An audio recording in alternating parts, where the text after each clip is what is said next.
সকাল 8:15 মানুষ কেউ অফিসে যাচ্ছিল, কেউ খেতে খামারে কাজ করতে যাচ্ছিল। লিটল বয় নামে একটা বোম মেরেছে তারা। আমি নিজে দেখে এসেছি জাপানের হিরোশিমাতে। এই বোমের আঘাতে, পারমাণবিক এই বোমার রেডিয়েশনে আঘাতে, বোম ব্লাস্ট হওয়ার পরে মুহূর্তের মধ্যে 1,40,000 নাই। একটা মানুষ পারেন এমন কিছু নাই, বিশ্বাস করতে হবে। মানুষ যা কল্পনা করতে পারে ওইটা মানুষ করে দেখাতে পারে। আমরা যখন আমার পিতার পৃষ্ঠদেশে ছিলাম, পিতার পৃষ্ঠদেশ থেকে শুক্রাণু যখন মায়ের গর্ভদেশে যেয়ে পড়ে, কতটা শুক্রাণু ভ্রমণ শুরু করে জানো? 20 কোটি শুক্রাণু। ওই 20 কোটি শুক্রাণুর মধ্যে থেকে তুমি আমি আজকে এক বিকশিত শুক্রাণু মানব রূপে পৃথিবীতে এসেছি। সুবহানাল্লাহ। সেদিন আমি এত ছোট ছিলাম, মাইক্রোস্কোপ দিয়েও আমার অস্তিত্ব টের পাওয়া যায় না।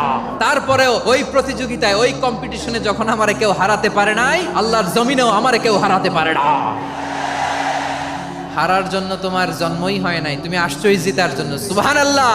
একটা কথা জীবনের সাথে সেট করে নিতে হবে, আমি জিতি নয় শিখি, আমি কখনো হারি না।